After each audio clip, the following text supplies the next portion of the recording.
All right, we're live. No, whatever. Doesn't matter. All right, we are live, people. Welcome to the show. It's Wednesday, 9:04 p.m. Central Time, April 9th. Another episode of The Experience. I am Drew, and with me as always. Justin from Spinebuster Tees and SpinebusterTees.com. And joining us tonight is a good friend of mine, good friend of the show. You all know her. Her name is... That's your cue. Oh, actually, I'm used to Kevin introducing me as my lovely co-host. You know, the Trez, the T and KNT, and I'm all this hype, and I'm like, is he gonna say Trez? Am I gonna say? So I apologize for that. He does that. He just drops off and he expects us to pick it up half the time, so it's all good. I'm used to it. I'm used to it. So See, this is why I called him a hater earlier. Oh, God. It has nothing to do with anything. Jesus Christ! All right, you want? I'm Do you, just poking at you. I know. Would you like me to introduce you as my lovely co-host, Trez? It's up to you. We And already started the show, so we could just. well, let me yeah, retract. I mean, Trez, you work in show business, so let me just retract that, and let me just do a redo, okay? And Okay. joining us tonight is my lovely co-host, Lady Trez. And you're that's good. supposed to say, "What's up, Trez? What's up, Justin?" And I'll say, "What's up, Drew? What's up, Justin?" Oh, Jesus Christ! But I'm sorry. If you're I gonna go with the full intro, you gotta go for the full intro. But that's I go just all in, brother. all in. But yeah, we're joking tonight. That's just what we do. But of I'm course. glad Trez is on. I Thank you for Tre- the invite. of course Trez is a good friend of mine. I've known her for a while. This has not been a good week at all No, for us, for the podcasting community as well, the wrestling podcast community. On Monday, we had the unfortunate news of hearing about Kevin Castle passing away, unfortunately. He was 56. 56. yeah, Um, we don't really know too much of the details. We do know that he did have a health scare, I believe in February. hmm Um, coincidentally, that was when we were doing our 400th episode, and I remember it was RJ who actually told me, "Hey, did you hear Kevin? Had a health scare. He was in the hospital." And I remember messaging him and just saying, "Hey, man, you all right?" And he just wrote me back saying, "Yeah, I'm all right," and yada yada yada, told me what was going on. So, um, Monday, Don Tony had posted a picture of Kevin. It was artwork of Kevin as Roman Reigns. Anyone that knew Kevin knew that he loved Roman Reigns. Like that was his guy. And yeah, it said, I think was it Kevin Reigns Supreme?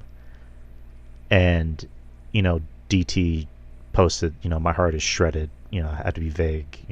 Tune in tonight. hmm I, you know, as you can imagine, I was freaking out. I didn't know what was going on. I messaged everyone I could think of. I messaged Draper, who's Kevin's brother, if anyone didn't know. I even messaged Kevin, saying like, "Hey man, you're all right. Like, what's going on?" And I messaged Trez to see if maybe she knew what was going on, and um, then I messaged Mish, who got back to me right away and called me on Discord and broke the news to me over the phone that Kevin Castle was no longer with us. His words. And I just, it sucked. It was not a good day at all. It still sucks. It still doesn't feel real, as cliche as it sounds. It doesn't, because last night, John Draper, myself, and Mish had hosted a Twitter space, just to talk about the life of Kevin. We had different people come on, and I had said, every pod, I forgot how I said it, but it just, every week feels very routine. Like where it's Mondays, it's Don, Tony, Kevin Castle. Wednesday, it's Kevin and Mish. And then Thursday, of course, is Wrestling Soup. So it just, it's been that routine for the past, well, for me, for the past like 10 years when I started, listening to Don, Tony, and Kevin Castle. I found out about them through TV Tracks and Epic Sports. And then through them, I found out about Wrestling Soup. And, years later, starting my own podcast, and then meeting people like Trez, and then, of course, Kevin and Mish and Draper, and then having the fortunate opportunity of, calling them my friend, and then calling me their friend. And then, I just remember my first year as a podcaster, I was a nobody. And I'm messaging Kevin Castle and be like, hey, can you be on my show? He's like, yeah, sure. And again, I was a nobody. I had no credibility. I don't even know if I have credibility now. But back then, sure enough, I didn't have credibility. And Kevin could have just easily said, no. He could have just told me to piss off. But he said, yeah, man, I'll be on your show. And I just remember, when I had him on, he was just so cool. And he told me something that I was just like, I didn't expect that, where he just goes, I knew I liked you I knew I liked you when I found out you were from Texas. Kevin had this he had an infatuation with Texas, more so had to do with the Von Erichs, because anyone that knew Kevin, he was a walking encyclopedia of wrestling. Yep. Wrestling, 80s horror movies, rock. And just over the years, me and Kevin formed a very good friendship, and 2020 sucked for everyone. For me, I look back on it somewhat fondly, because that was a time in my opinion, I thought that's how me and Kevin got a little closer, because there was a point where he was on my show every week, and we would talk on the phone a lot, have deep conversations about life, and not even wrestling, just life, just what was going on. And over the years, I'll admit, I didn't check in a lot, and that was kind of my, without trying to make it sound like I'm making this about me, it's just, I just had that guilt of I should have checked in more. I should have messaged him, say, hey man, how you doing? And again, anyone that knew Kevin, he cared. He cared about everyone. He wanted everyone to be happy. He always went out of his way to try to be as polite and nice and helpful to people, even if he didn't know you that well. Or in his words, as long as you weren't a bitch ass. Yep. Again, that was a quote from him. It's true. But it sucks. It really does suck. There really is no other way to put it. Kevin was forever loved. He's still forever loved. He is loved by all. I believe he was even trending on Twitter. He was. I don't know if he still is, but he was. So, but yeah, man. I mean, what else can I say? I mean, just R.I.P. to Kevin. You're very much missed. And it's just another thing that does suck about it is next week is WrestleMania. It's gonna be the first WrestleMania without Kevin. Yeah. So, but R.I.P. to Kevin. You are loved still. We love you and we miss you. There's never gonna be another one like you. Yeah, but yeah, I don't know where we go from here.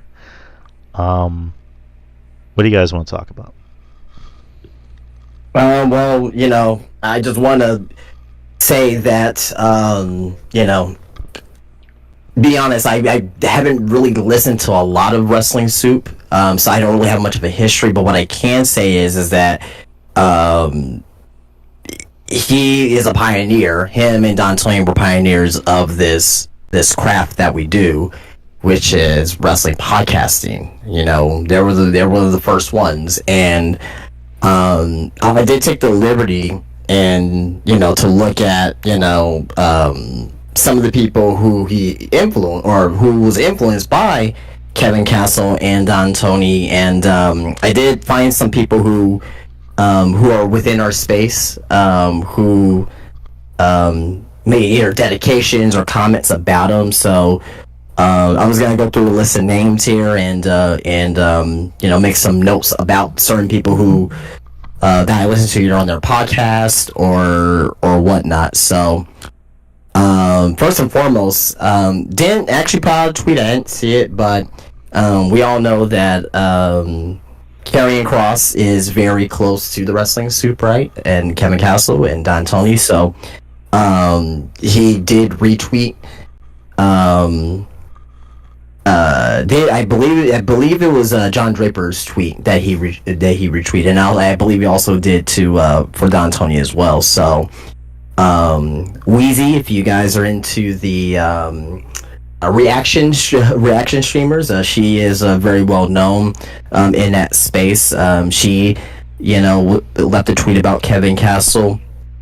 JD from NY, some people don't love him, but he was I listened to like the first 30 minutes of his podcast, and he was distraught, crying on his stream, and for good reason. He mentioned that he mentioned how he got into the YouTube space and podcasting space for pro wrestling, and he stated that he met Follow Monster, who at the time was already, infatuated with Don Tony and Kevin Castle and Wrestling Soup. And he went on to mention that he met, Kevin through Follow Monster, met the Wrestling Soup guys. And he went on to mention that, he started his podcast, and he mentioned that when he broke up with his girlfriend of 8 years, he was in a very dark state. He reached out to Kevin, and Kevin was there. He always said that Kevin was there to like put him in his place. You know what I mean? He was there for comfort, for words and things of that nature. And he's made a great tribute to Kevin. Very emotional. He was very distraught by it, which I've never seen him before in that predicament. So that shows you how much Kevin meant to people. When you have someone of a personality like JD from NY, who is normally the brash, loud guy, reduced to tears on this stream, which was very surreal per se.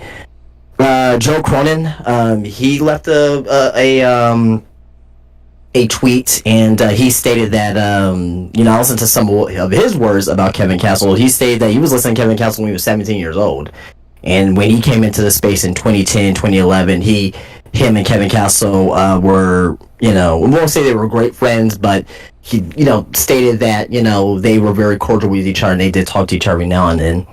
LuFisto, the infamous, however you really want to call it, LuFisto, obviously has a good relationship with Kevin Castle and Wrestling Soup, so she did leave a nice tweet as well. Solid Monster, he mentioned as well that he got into the space early on. He Solid Monster's been doing this forever, and he even stated that like, well, I'm not OG, these guys are the OGs, Wrestling Soup, of Kevin Castle and Don Tony. Obviously the Wrestling Soup guys, countless names, but particularly his brother John Draper, left, put a tweet out, or so I don't know how many tweets he put up. I daily see one. Grandma Grimm's Toy Show. He also was on Twitter leaving his thoughts about Kevin Castle, his condolences. Sean Ross Sapp of Fightful. Jobber Nation TV. So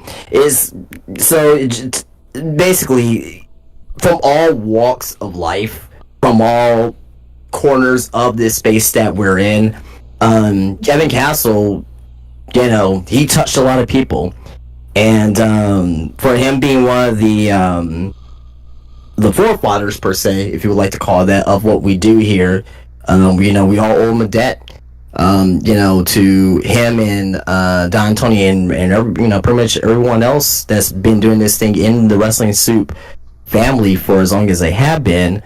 We owe him a great debt, and he's definitely gonna be missed. And the one thing I do want to say too as well is that, if we have an issue going on with ourselves, right? And from what I've gathered, that Kevin was one of those guys like, hey, I'm okay, I'm good.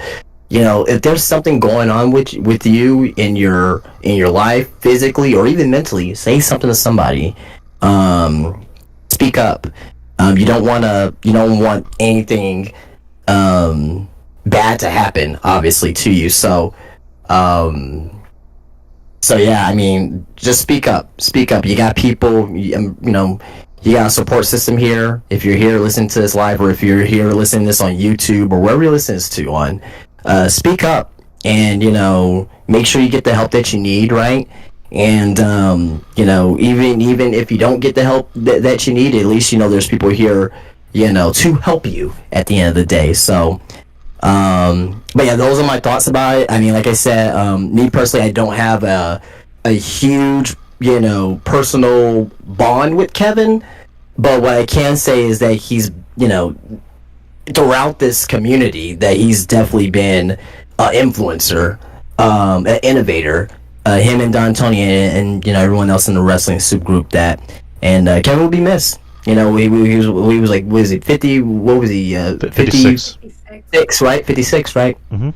Too early. Is too young, too early to pass away. So, rest in peace, Kevin Castle. We'll see you on the other side, brother. Yeah, well said, Justin. Well said. That was good. Yeah, I don't know where we go from here, to be honest. But yeah, I guess Trez, you wanna talk about some wrestling? Sure. I mean, you guys lead. I'll definitely give you my, my opinion on anything. Honestly, Monday was, all I heard was background noise. Like, I had Raw on, but if you ask me, I think at one point there was a segment where NWO was on. I might be making that up. No, I think so. And then I think I saw Rhea Ripley on.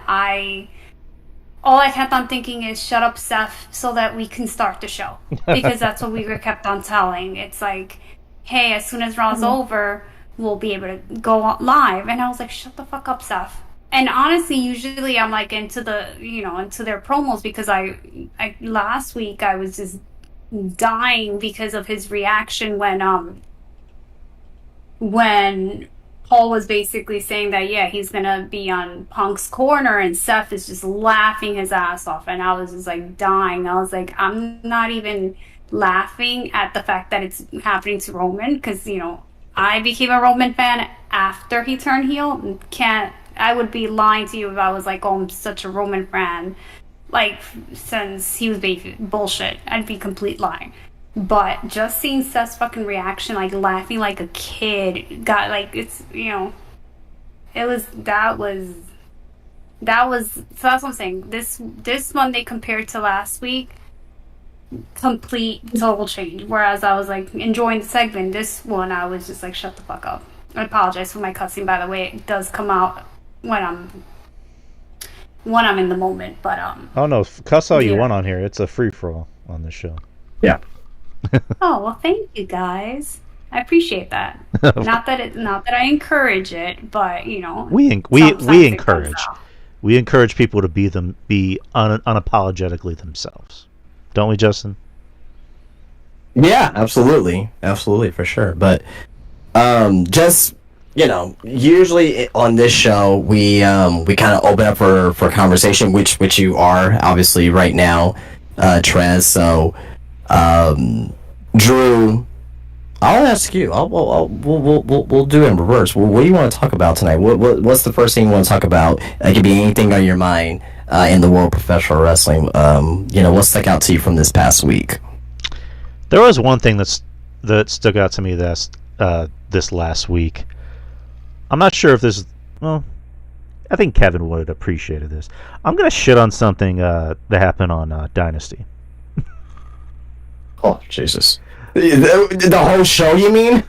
Well, not the whole. Well, preferably the end. The whole show was bad. I mean, there was some good wrestling on there, but the whole show was just god awful. The main worst AEW have you ever seen? The main event, preferably, and I'm pretty sure you know what I'm gonna mention. Oh well, I mean that's nothing new. You hate Moxley. Well, I'm not even talking about Moxley. Oh, okay. I know where you're going. Okay, I got you. I know where you're going. But Trez, did you see at all the AEW pay-per-view or see any clips or anything? No, because I don't follow AEW. Okay. Well, I watched it, because it's a wrestling show, so it helps to have some extra content to talk about. Of course. So AEW Dynasty was this past weekend. It was Saturday or was it Saturday, Sunday? Sunday. The pay-per-view ended on a Monday morning. Jesus Christ. That's crazy.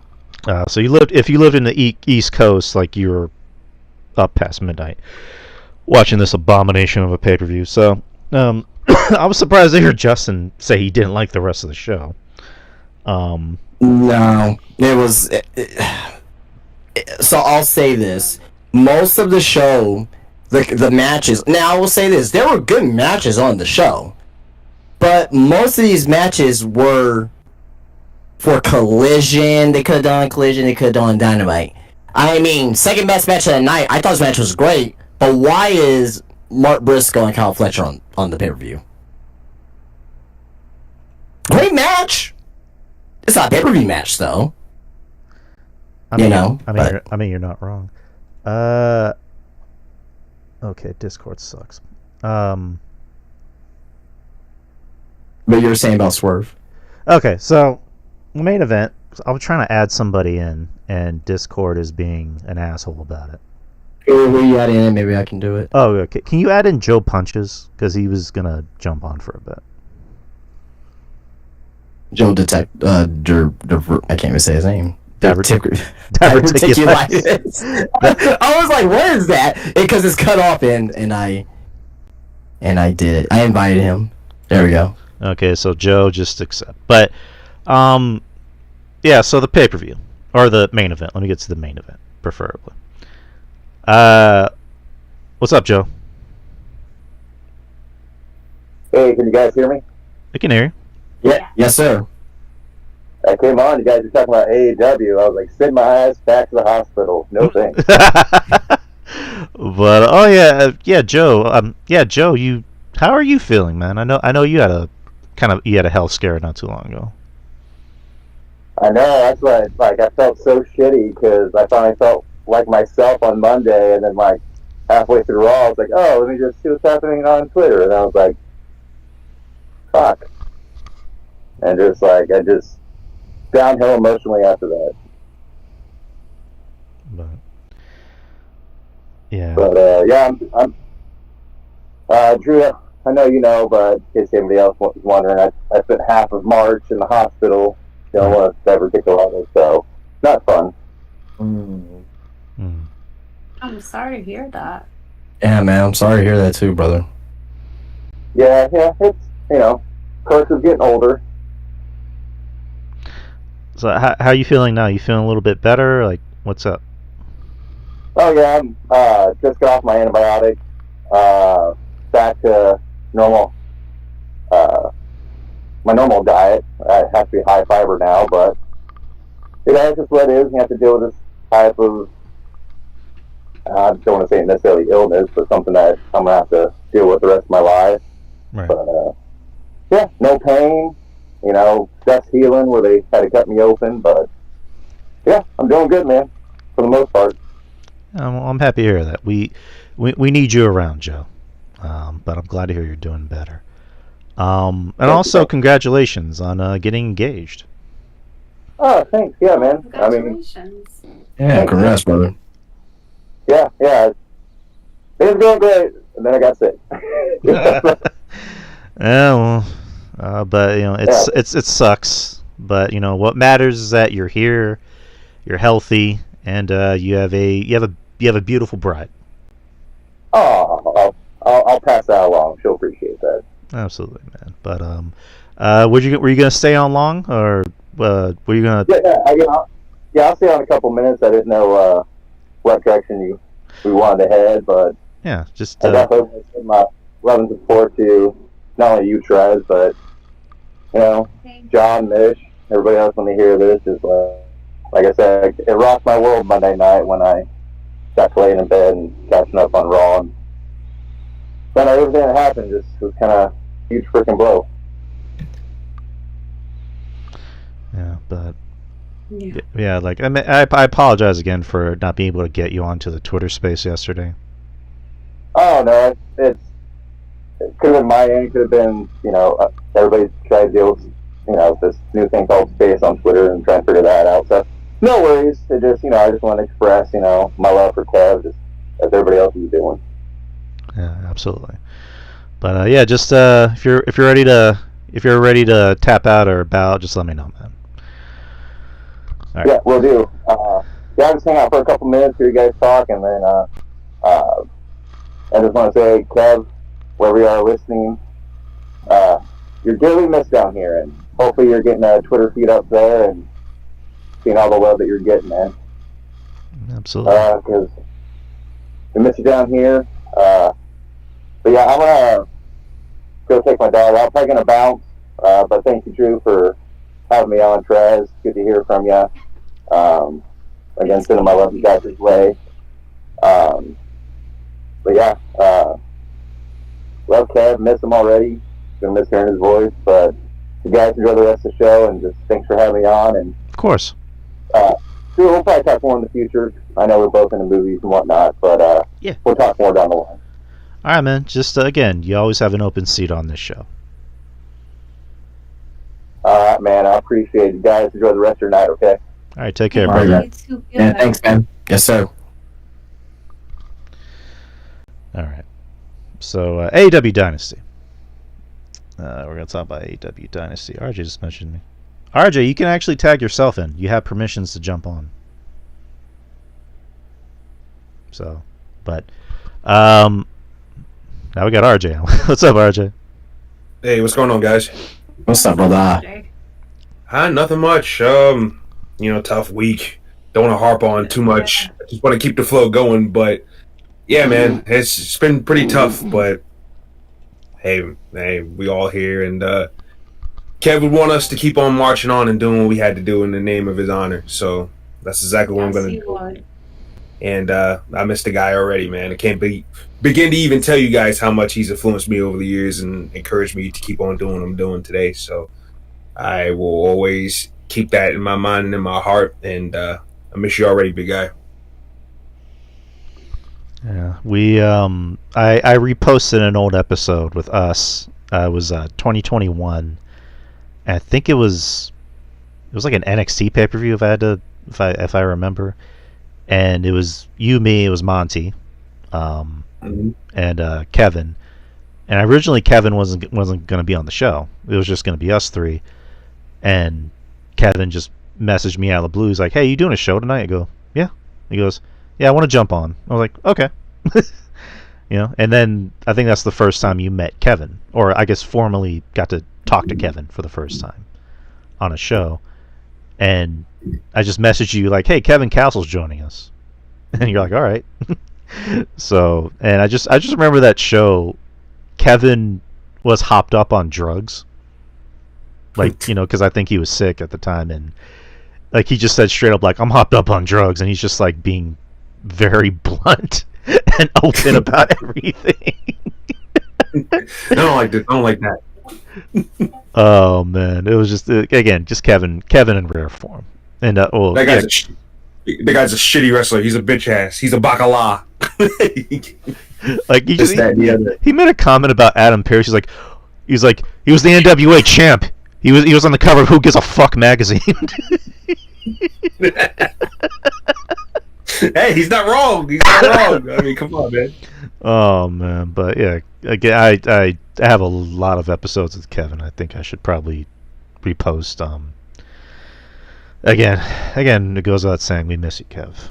You're very missed down here. But Well, one thing I was thinking earlier, I don't know if Don or John has thought about this. I mean, probably not, because I mean they're going through enough right now. But I think a great way to honor Kevin is whatever year-end awards that they have, make a award dedicated for him, like a Kevin Castle Legacy Award, and whatever criteria that they want to build for that, they can do for that. I think that would be a very good way to honor Kevin and keep his memory alive even more.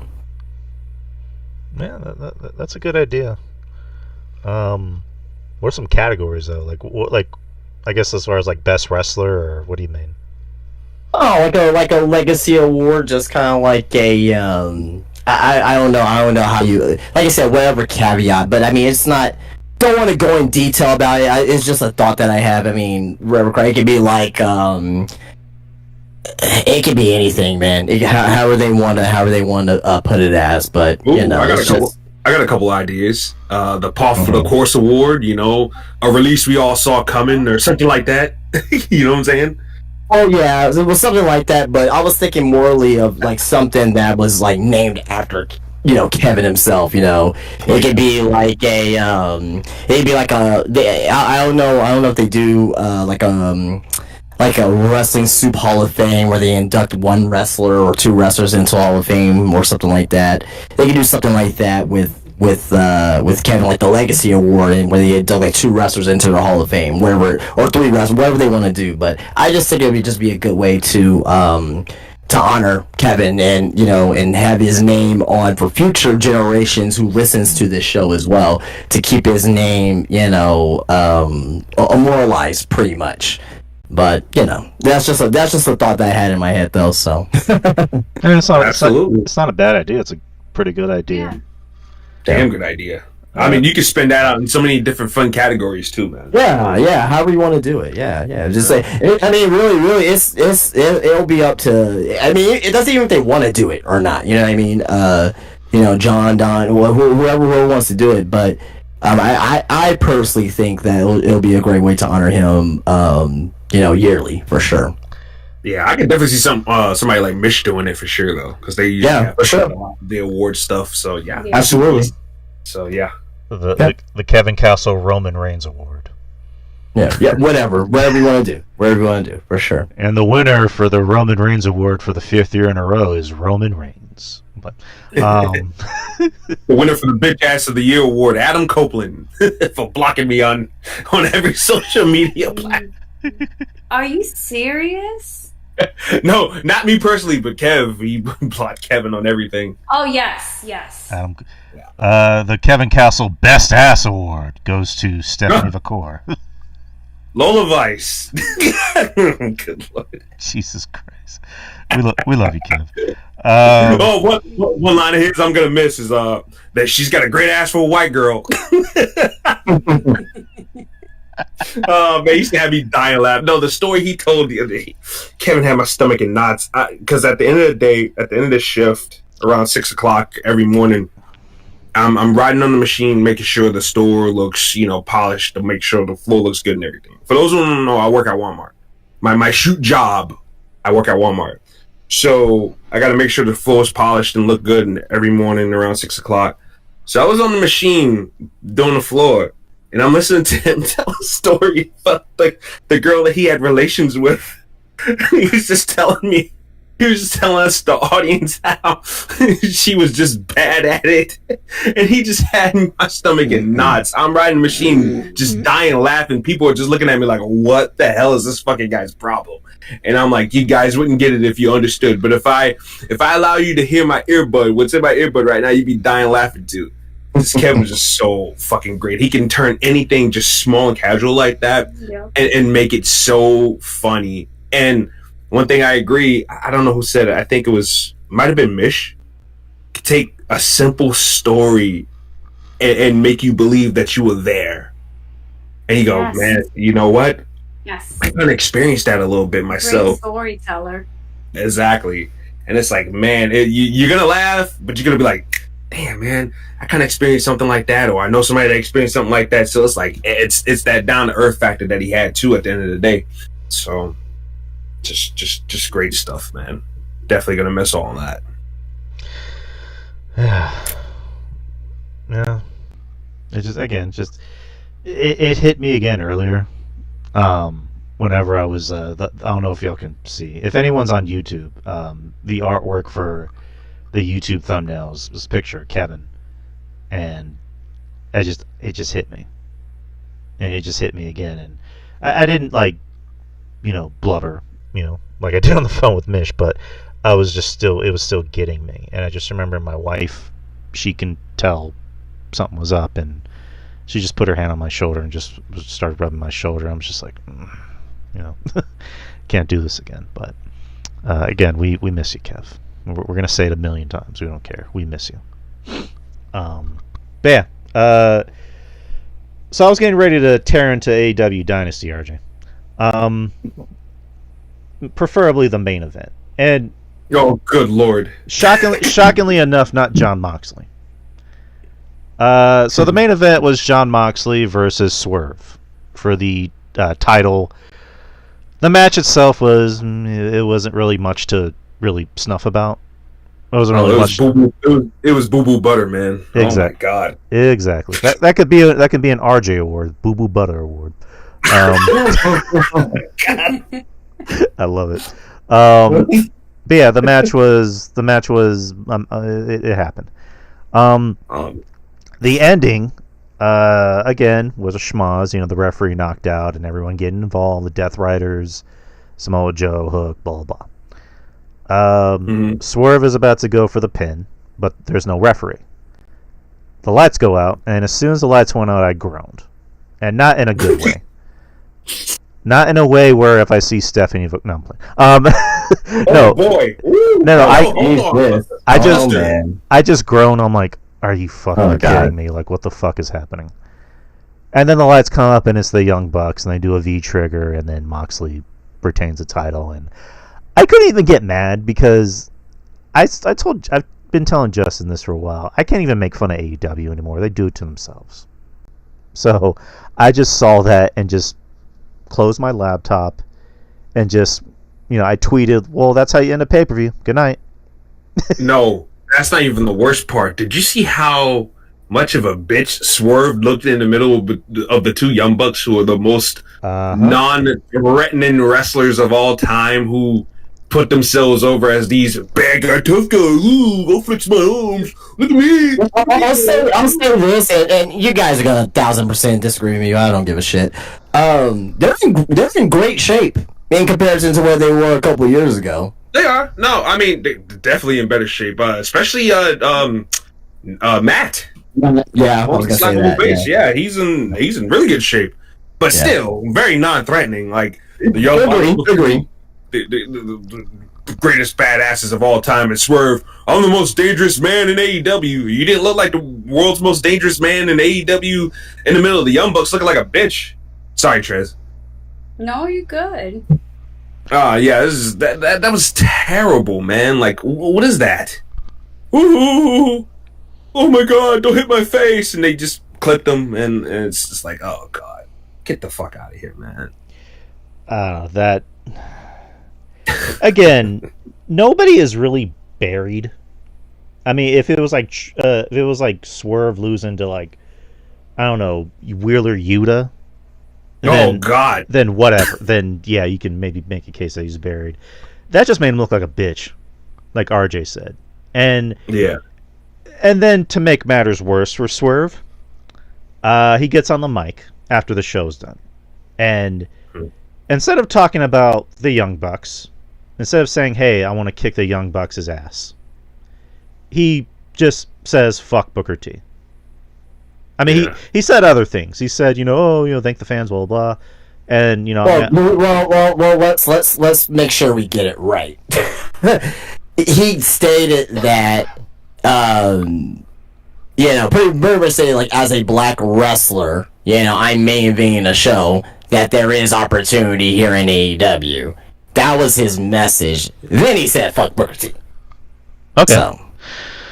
But, yeah, that's how he ends the show, by saying fuck Booker T for someone that isn't even in the company, somebody that he is never going to have the balls to actually face, to face. And most importantly, Drew, a person he's not going to have a wrestling match with. Where's the payoff to this? Why are you bringing it up in front of the audience like that? There's no angle to this. There's not there was no need for that. There's no need for any of that. Although I do agree with what Swerve is saying, obviously the fuck Booker T part, but yeah, right. But also as well that like Swerve is saying that black people or minorities, they get opportunities here in AEW, and he's talking about how he main evented AEW pay-per-views and whatnot. He's the only black person has ever main event AEW pay-per-views. So is it minorities getting a chance, or is it just Swerve strictly? Swerve. He's only speaking from his experience. So although like here's the thing, Justin. Who's in office? His cousin, Will Washington. He's in office. Well, yeah. But despite that, but although like I understand where he's coming from and what he said about Booker T, like he said that you let Vince McMahon say nigga in front of you. Yeah. He has a point. You know what I mean? Like I can't dispute that, right? But because I see it from both sides. Booker T has good points. Swerve has good points. The thing that I didn't think was necessary was saying fuck Booker T. I was like, well, what was that needed for? You know what I mean? I get you off the air, right? This was off the air. Doesn't it's not meant to be seen, even though there's people with cameras and stuff. But it was off the air, so I totally get it. But also at the same time as well as like, all right, you don't have to say fuck Booker T. You could have just left your point the way that was and just move on. But yeah, I digress. But at the end of the day, I think to me personally, I wouldn't say it's like a nothing burger, but like I don't really give a shit at the end of the day. This is not gonna affect the way how I watch AEW, not affect the way that if I like Swerve or not in the ring or outside the ring. I don't really give a shit. This doesn't affect me. The only thing I don't like is that he's using company time to still make personal jabs at Booker T, someone who doesn't work for the company. If you're off the clock as far as you on a podcast and you're off the clock, do say what you gotta say. But since you're on the clock, you're on company's time, I didn't think that was necessary. Yeah. I don't know. Again, it's like I mentioned last week, and Justin kind of said it, which was, yes, Swerve is the first black AEW champion, and yes, he is the first black wrestler in AEW to main event pay-per-views, but it just seems like I mentioned last week, it's only convenient when it's him. Again, am I the right person to talk about this? No. But it's just something I noticed. But it is only him. Him and Ricochet are like the only two high-profile. If I'm off the top of my dome, remember this correctly, him and Ricochet are the only high-profile black guys that are like in the mix, so to speak. Kevin Knight. If you want to count on the women's side, Mercedes too. Mercedes too. So, yeah. But besides that, Kevin Knight just got here and he's been dusted up. He lost 2 straight matches. Yeah, he came in flying high. All right, that jet crashed already. Leo Rush and Action Andretti don't get that much TV time.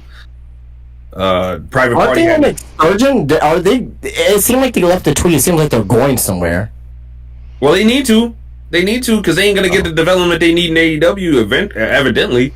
Okay. So they're probably better off going to Japan or somewhere to really get this crew thing going.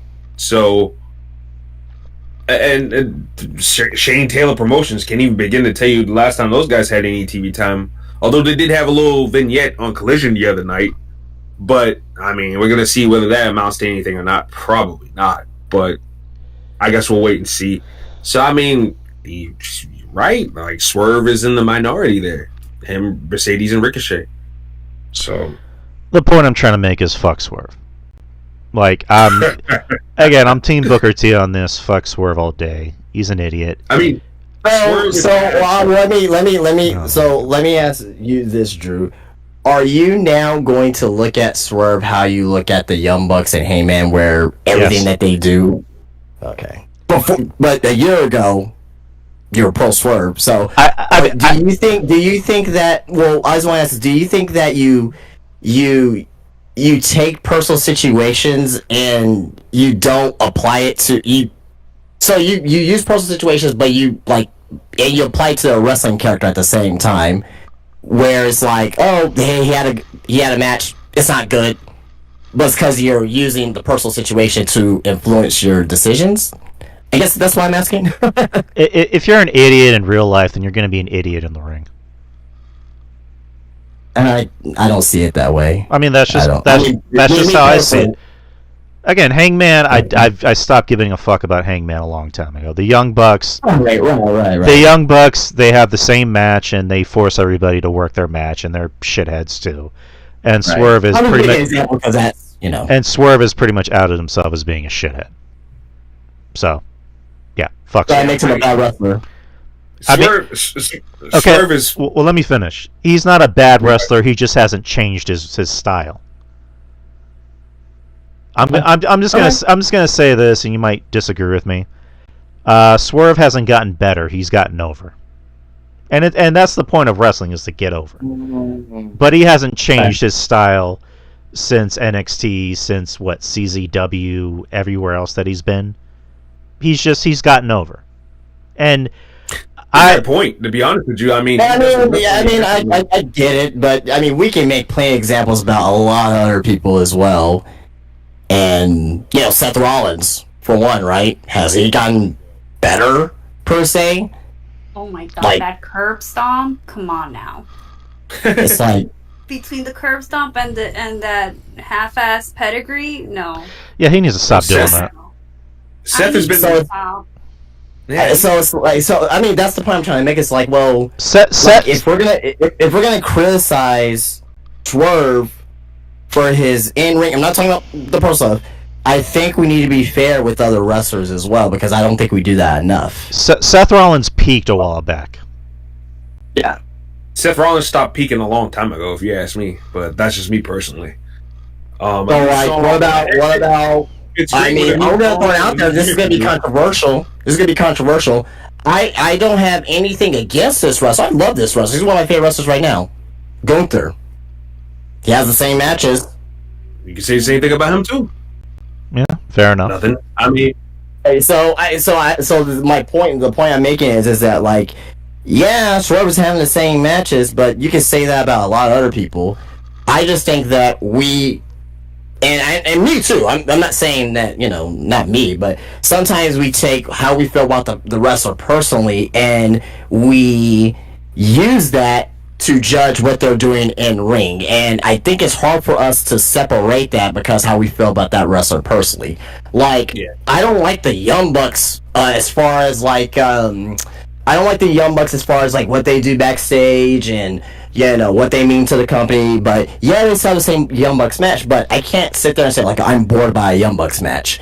When them and the Lucha Bros, when they had matches against each other, at one point, the discourse online was like, oh man, Rey Fenix, man, he's doing the same shit, this flippy shit every time, and Penta, he's always doing the Cielo Miedo.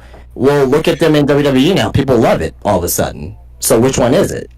So Penta needs to calm that shit down too. Well, that's fair, and that's fair. But you're saying that, but I'm saying the overall perception is that, oh man, it's so cool when he does this. But 2 years ago when he was doing it in AEW, or when Rey Fenix was doing the running kick, it was like, oh man, this indie crap. So I mean, pick a lane and stay in it, because I think at the end, and that's why wrestlers call us fickle. because we switch up all the time. I just think that we get more respect as a. Well, sorry, go ahead. No, in my case, I'm not married to a brand. Like, for example, when CM Punk was in AEW, I was not liking him personally because he spent more time on social media and trashing WWE, and it's like, dude, why is Well, every he was doing that for years before he even joined AEW, though. yeah, but like every interview is like WWE did this and Triple H did this and everybody did this and the Miz sucks and blah blah blah. It's like, okay, when are you gonna talk about your own company?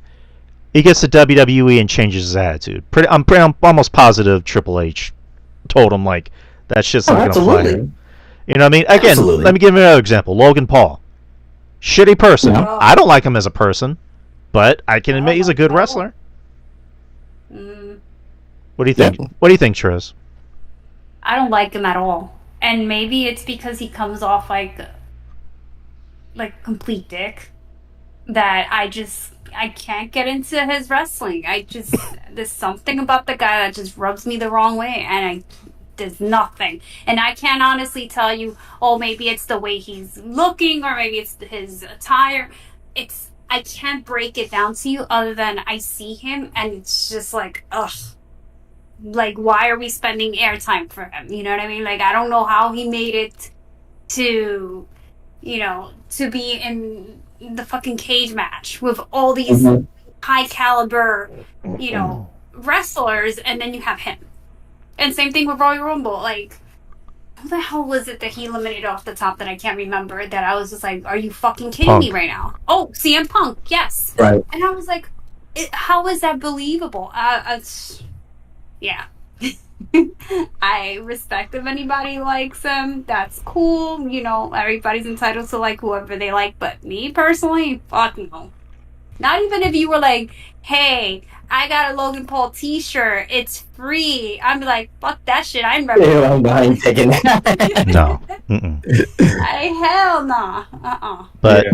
Nah, I think Logan's a shitty person, but I'm impressed with his natural athleticism, and he gets heat, which is missing in wrestling nowadays. People actually want to see him get his ass kicked. People actually want to see him die. Yes. So I mean, that aspect is missing because some women love bad guys, and some people in general, if a guy's cool and he's a villain, they're gonna cheer him anyways. So we need that one guy that is like, I'm a bad guy, I'm hateable, I'm detestable, this, that, and the other. And I give Logan credit for that, even though, I mean, it is down to who he is as a human being. right. Yeah, I just... So again, I just like who I like, and I try to be fair. And again, I'm simple. Like, if someone does something good, I'll say it's good. Same thing in AEW. I like the triple threat match with Kenny. I thought that was pretty good, and yeah, that was the best thing of the night for sure. And I tweeted like, was Kenny? It seemed like Kenny was agenting the match, while he was wrestling, and I thought at the end maybe it could have been paced a little better and maybe wrapped up a little sooner, but. What am I going to do? It's AEW. But I thought that was good. I enjoyed it. It went on a little too long after a while. Yeah, exactly. I thought it could have been paced. Like the whole pay-per-view. The whole fucking show could have been paced better. Like JD said it best. These shows need to be paced better. Or no, not JD didn't say that. Jason said that. Jason, who's really JD said that too. Pretty much every podcaster, for the most part, mentioned that it needs to be paced better. Yeah, but Jason, who's usually very calm, cool, and collected, was like, "Fuck." Oh yeah, he hated the show. He said, "Fuck this company" in a tweet, and he said these shows need to be paced better. Like, chop it down to at least 3 hours, at least. Like, I know AEW's whole thing is we're the best wrestling company in the world. Yippee you! It's like, okay, you're keeping people here past midnight. Like, come the fuck on. Crazy. Yeah, that's what I said in the chat. Like, come on, man. We got other things we got to do, man. Like, and then not everybody's sitting at home picking cheese doodle crust out of their belly buttons. Like, I mean, come on. Some of us got shit to do. Come on, we got. I got wife and kids over here. Yeah. I'm just kidding. And then you end the show like that.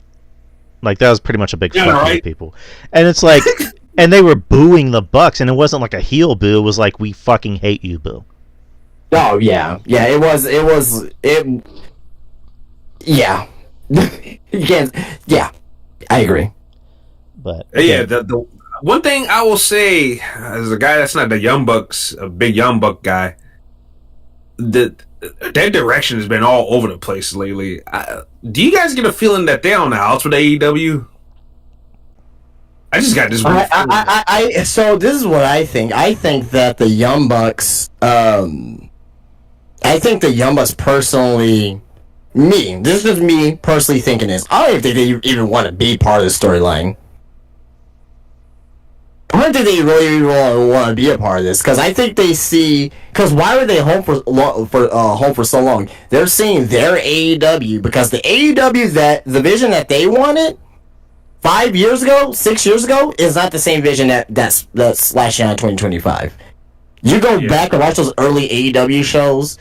And when they were the EVPs, as soon as Brawl Out happened and they got rid of the EVP statuses, the complete tone of the company changed, and it got worse from that point forward. Yeah. Well, as soon as they started adding more pay-per-views, where they at like an 9 pay-per-views now, you would figure that the shows would get better because of the shorter duration between pay-per-views. And between each pay-per-view, and you can tell stories quicker on TV. But it's made the company worse. They're probably better off only having 4 to 5 pay-per-views a year instead of the 9. So, right. Yeah, I think so too. It was a lot more better to take in back around those times. Yeah. Just my opinion. But yeah, things I've noticed, like they've been distancing themselves from AEW, like with them. I think one of their wives opened up like a YouTube thing, and they seem to be having fun with that. Their New Japan run was very, very non-existent. Yeah. Like they basically took the belts from LIJ. Cool shirt, by the way, for no reason at all. Only to drop it to him like a month later. I thought that was very, very weird. So I don't even know if the Bucks' heart is really in it anymore, and you can tell by body language. I went to school for psychology. So, I mean, body language is everything. Whether you're acting on a show or not, body language is everything. And it just seems like they're checked out. To me, it seems like they're checked out. But, yeah, that was Dynasty for the most part. Like Justin mentioned, not a good show. Aside from the triple threat match, not a very good show at all. I did like Kevin Knight versus Will Ospreay. I mean, there's not a bad Will Ospreay match. Again, I just didn't care because that's more of a Dynamite match or a Collision match. You already knew who was gonna win. You knew the Ospreay was gonna win. Good match. It just wasn't for a pay-per-view. And I did like the Megan Bayne and Toni Storm match. Those are the only 3 matches I like: the triple threat, the women's match, and the opener. Those are the only 3 matches I can say I really, really liked. I like the one thing I thought was kind of funny, and we'll move on. Kyle Fletcher versus and Mark Briscoe, the 4 matches. Sorry. We'll move on to other things. We'll move on to other things. But like the one thing I thought was kind of funny was the press scrum with Toni Storm, where she was like, "Does anyone have any controversial questions?" And, I fucking love Tony, man. And was it Malcolm? I forget. I know his name is Malcolm, but I forgot where he's from. But he just asked her, "What's your Waffle House order?" And she goes, "Oh, Malcolm. Oh, Malcolm." And she just gets pissed off and leaves. So I can't do any justice, but that was funny. But anyways, let's get into SmackDown real quick. SmackDown was last Friday in Chicago, CM Punk's territory. Overall thoughts, Trez, did you watch SmackDown? No, I think I watched clips from it, but not the entire show. Okay. Overall, see, I have a bad habit of not remembering that it's on a Friday. Mm-hmm. So I'll catch Raw, but then I'll be like, "Oh yeah, that's right, it's SmackDown Friday," and then I'll remember. And by the time I remember, I was like, "I've seen the spoilers already." So yeah. All right. We're not going to go segment match by match. Just talk about, I guess, the highlights. The highlights being that CM Punk revealed what his favor was to Roman Reigns, and that being that his favor was for Paul Heyman to be in his corner at Mania. Roman Reigns laughed it off, being like, let this fool down easily. And, Paul Heyman says, "No, my tribal chief, I cannot do that." And Punk does a GTS on Roman. Roman sells it pretty good. Seth's in the corner cheesing, just laughing the whole time, which was kind of funny. Laughing like a little kid. I love it. But yeah, that's how the show ends. Is Paul Heyman will apparently be in CM Punk's corner. I say apparently because of what happened on Raw, but I don't know. Do you guys have any thoughts on that? Just quick thoughts for me. I thought it was a great segment for what it was. One of the only reasons to watch SmackDown, but I'm gonna say this to you, Drew, and I said this a couple weeks ago, and I don't want to see it, but I think that Seth and Paul Heyman are going to join together at the end of night one. Boy. I don't want to see it, but I think that's what's about to happen. I think that's the story that they're going to tell. That would be interesting. I don't want to see it, but I just think that's going to happen. Yeah, I think they telegraphed that a little with what they did, you know, between Roman and Punk mainly bickering over him and Seth being cool. And now Seth is asking a favor from Paul, so... Yeah. But my thing, though, logic-wise, is like, does Seth really need Paul Heyman? I mean, the next guy that should be with Paul Heyman, and I don't suggest anybody really being slotted with Paul Heyman, but it should be a guy that Triple H really believes in, that is the next big thing, somebody that's young. Braun Breaker. Braun Breaker. Braun Breaker, that's actually a great one, yeah. Yeah, I mean, they kind of have a history. You know, Heyman has a history with the Steiners. Yeah. I mean, but to me... Idea, yeah. But to me, that'd be the only justification for taking Paul Heyman away from Roman Reigns is if he goes with somebody that's young, that they actually really believe in. And right now, it seems like because Triple H ain't really pushing that many young guys, but Braun Breaker's the one of the main ones. So they're using Paul Heyman as a main event manager right now, right? Right. And he's not on TV every single week. Braun Breaker is on TV every single week. Although I would love to see it, I just don't know how that dynamic will work. But honestly, Paul Heyman, he's backstage every week anyway, so like I don't see an issue with that anyway. So I don't think travel's gonna be an issue. I just think that like the mystique of Paul Heyman, keeping him special, kind of like a Roman Reigns or whoever else. I think that's the thing. But I'm gonna bring up another thing as well, and I'm glad I remember this too. I don't think we're not gonna see this, but there's people who were complaining about this triple threat match, right, and saying that I'd rather just be a one-on-one match, CM Punk and Roman Reigns, right? That's generally the discourse, right? You know who will be a better person in this triple threat match? Who? Brock Lesnar. Oh my God! You know he's not coming back after that whole controversy. It's not gonna happen, but I just think that makes more sense because all three of them were, Paul Heyman guys. But That's true. He was my man first. Yeah, pretty much, right? For the I dated him first. No, I dated him first. It's okay, gentlemen. All three of you can have me. Oh, whoa! Wow. Don't. And then Steve Austin comes out. No, it was mine. God damn it! Dangerous Alliance. There you go. Man, Rick Rude just comes in. MODOK. From the dead. Yeah. He's simply Rick Rude's head and MODOK's body. He's simply ravishing. Oh yeah. That was a good thing. Doing this hip swing. For all you fat, out of shape, sweaty. What is it? Florida. I forgot how you Sweat say hogs. Sweat hogs. Sweat hogs. Shut your mouths and let the ladies look at what they paid money for. A real sexy android. In that case. That's insane. Rick Rude is the man. Oh my! They don't make him like Rick Rude anymore. If they don't, Jesus Christ, they don't. They don't. But to continue with SmackDown, you had the debut of Rey Fenix versus. I was kind of shocked by this, Nathan Frazier, which, again, love Nathan Frazier, love Fraxium. We love Fraxium over here. I don't know if that was the right opponent for him. When you're trying to show off, to me, when you're trying to debut somebody and spotlight them and showcase them, it's supposed to be about what that guy does. And I thought that Nathan Frazier doing similar moves and this, that, and the other kind of took the shine away from Phoenix. But I thought it was a perfect first person, just because. As far as pacing goes, yeah, like as far as like going. Well, I think what they wanted to do, they wanted to set I think the logic behind it is that, like, hey, Ray Phoenix is one of the best wrestlers in the world. We're gonna put him in with one of our best right now, and they're gonna have a banger match. I thought that they wanted to give like us like a fucking 5-star match immediately with Nathan Frazier and Ray Phoenix. Obviously, it wasn't that, but I think that was the thought process behind it, or what they wanted to do, and I was fine with it. Yeah, no, I was fine with the match too. Obviously the botch. I had my botch count out because we used to make a joke on some of the old shows I used to do about how Ray Phoenix, would average 5 botches per second.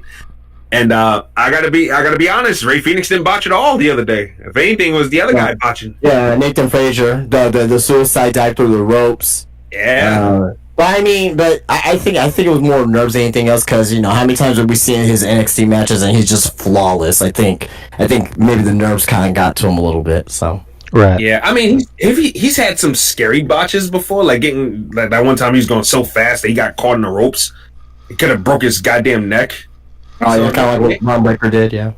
Yeah. So Nathan Frazier's got I know his gimmick is to never slow down, but I don't know, dog. You might have to do it a little bit here and there. But yeah, to kind of save your own life and career. Yeah, that botch in question. Ray Phoenix actually saved him from getting an injury, so good on Ray. Right. But Ray got the win as we expected, and kind of very emotional promo in the back. He was obviously very happy to be in WWE. With his brother Penta. Okay, I have a stupid question. Are they actually brothers? Yeah, they're brothers. Yeah. Okay, I didn't know, again, because I wanted to ask, but yeah, he's in WWE. He's happy. We're happy to see Ray Phoenix. So I mean, it only just adds more depth to the SmackDown mid card roster, because they really do need it. Oh yeah. But the rest of SmackDown, I actually thought SmackDown was pretty decent. I didn't think it was bad. Yeah, LA Knight. It has been. LA Knight defeated Tama Tonga. DIY versus Motor City Machine Guns to find out who's going to face the tag team champions. Motor City won. No. For the opportunity to see who's going to bore the crowd the worst. Oh, yeah. Jesus Christ. Oh my God. Let me just get through the rest of the show. Let me get to the promo that we were going to speak on. B-Fab and Naomi. Naomi won. Jacob Fatu versus Braun Strowman to determine the number 1 contender for the U.S. title. Fatu won. And then Charlotte Flair and Tiffany Stratton. Oh, yeah. Oh, dear. Mm. They had an in-ring promo which went awry because they went off script. Tiffany Stratton brought up Charlotte's divorces, saying Yeah, you're 03 apparently. 0-3 and Asshole. oh man. In marriages, yeah. I was just like, what did she just... I was like, look, you can go off the script, but that's just fucked up. That's how I was like, first of all, I don't like that Tiffy time. Her voice just makes my ears bleed. And then second of all, when I heard that, I was like, oh, on top of that, you want to be nasty? Talk about 0-3? Like, damn. First of all, I knew she was married to Andrade. I didn't realize she had 2 other marriages before. Then I was like, damn, girl, putting people's business out there. That's just wrong. And she was married to Bram. I know that. What was her 3rd marriage? She's married to some other guy before Bram. Yeah, no, it was he wasn't a wrestler for what I understand. Yeah, no, he wasn't. And she was somebody from like the fitness world. And she dated Alberto Del Rio for a little bit. I know that. But yeah, that looked uncomfortable because like when she made that comment, she just rolled out of the ring because Charlotte got like really close to her, and then Charlotte was like, "Then why is Kaiser in my DMs?" Yeah. Which nobody No, at all. ain't no, but Kaiser's not in your fucking The best DMs. meme I've seen is that the first man to ever say that he didn't cheat and was actually believed by everybody. That's funny. Pretty much. I did see that. Yep. I mean, but you know what though? Tiffany had to put her foot down though, because Charlotte ate her up, man. She ate her up a couple weeks ago and wouldn't let Tiffany get anything in. So Tiffany had to show everybody that, hey, I ain't gonna roll over for this trick. This has been this Oh my God, Charlotte looks like blonde, honey blonde Cher nowadays, man. Like, come on, man. Hey, Maybe come on, I ain't like. so, maybe so, but I am a supporter of the Queen. Okay, yeah, and fair enough. Right. But it's just like you got to fight fire with fire sometimes, man. You cannot let. But that was beyond fire, though. That was like Scorched earth.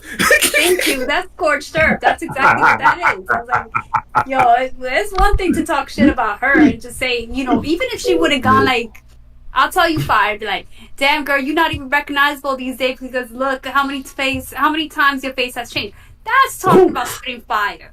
But dang, when you want to go and local, like saying what's your title rating there? 0-3. I was like, oh, damn. Yeah, like, that was nasty. That was nasty. That was. Mm-mm. Ooh, well, I felt that. That's actually the one I was watching, and I was just like, 0-3. I was like, and I'm like asking, what the fuck does she mean by 0-3? And Zanny was like, she was married 3 times. So I was like, oh no. I was like, I didn't like you before, but now I hate your guts. well, they needed to do something to spice this thing up, man. They got to, because it was looking one-sided there, and for whatever reason, Tiffany was getting beat down a whole lot, and then on the mic, Charlotte was eating her up. So something had to happen. That pendulum swing had to swing, and Tiffany I think she's miscast despite people liking her. I think she's miscast as a babyface. That whole gimmick, the whole aesthetic is just not babyface like. To me, she has to change an overall whole gimmick, which ain't gonna do her good. Is she a babyface? Because I don't look it. No. That's just No, that's what I'm saying. As of right now, yeah, she is, because I know you like Charlotte, but she's not getting the positive reaction from majority of the crowd. So yeah, I know. I just feel bad because of everything that's happened, and then she tore up her what's it? Her ACL. Yeah, ACL, yeah. Yes. I was just like, dang, and to see her go for months and just do rehabs and then just be able to come back, I'm like, that's awesome. That's inspiring, because as someone that had double shoulder surgery and having to do all that rehab, I was like, that's not easy. So to come back, especially when she's an athlete, that's her profession. So to come back and be able to risk her body again, it's just amazing. I know some people are like, oh, here we go, she's gonna get another title reign, blah blah blah blah. But I would have rather, and I know there's a lot of Tiff fans, but I just don't see her as having, like, when I seen her a couple weeks ago and she was cutting up, and it was again them two talking to each other, I was like, you know, Charlotte's in character. Charlotte's delivering lines. She's just right on point, and then she just sounds like, and I was like, stop, just stop. It's like, do you even have something to come back her with? And then it's like, I don't know why she thought that the best shot she had for a comeback was to say the 0-3, and I was just like, I was like, nah, you gotta do better. You gotta do better than that. Yeah, Tiffany, I like Tiffany, but you know what y'all just said. You know, Tiffany's she's not a face. She's a heel. I don't think she's ready yet, even though she's the women's champ. I get the feeling that Charlotte's gonna win at Mania. That's kind of what they're gonna. I think so, 100% that she's gonna win, right? Without a doubt. I know. I honestly. Oh, sorry. Go ahead. I'm sorry. No, you're good. I was just saying, if Tiff wins, I'd be 100% shocked. I'd be like, wow, okay. Right. Yeah, I've already accepted that Charlotte's gonna win the belt, and I am prepared to power skip over all her segments, because I mean, Charlotte doesn't do anything for me at this point. It's the same song and dance, and it's just, there's no evolution there. At least Becky went through some changes. Bayley went through some changes. Whether we like those changes or not, at least they went through necessary changes. The only changes I've seen in Charlotte is, unfortunately, Charlotte's face.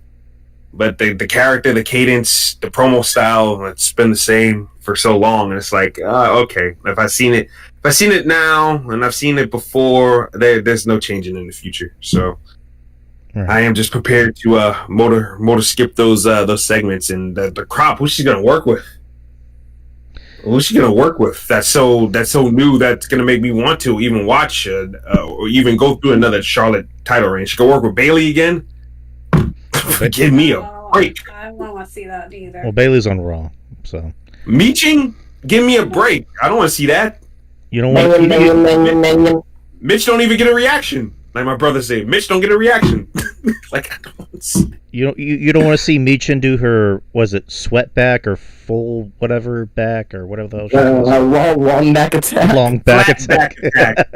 Oh my god! Hey, you know what? That could be the draw of the match. Who has the flattest ass, Charlotte Flair or fucking Meechin? That there you go. I would definitely not watch that match. I'd rather not watch that either. But I mean, the only. but I will say this though, the it might not get much of a reaction or whatever, but the matches would actually be pretty good though. But the thing is that Meechin is so down here and Charlotte's way up here. Without my feelings for her side, I'm a realist. At the end of the day, I give people their credit. Charlotte's a star. Meechin is not even that. Yeah. You know what I'm saying? So it is what it is, and I'm looking at that SmackDown division though, the women's division.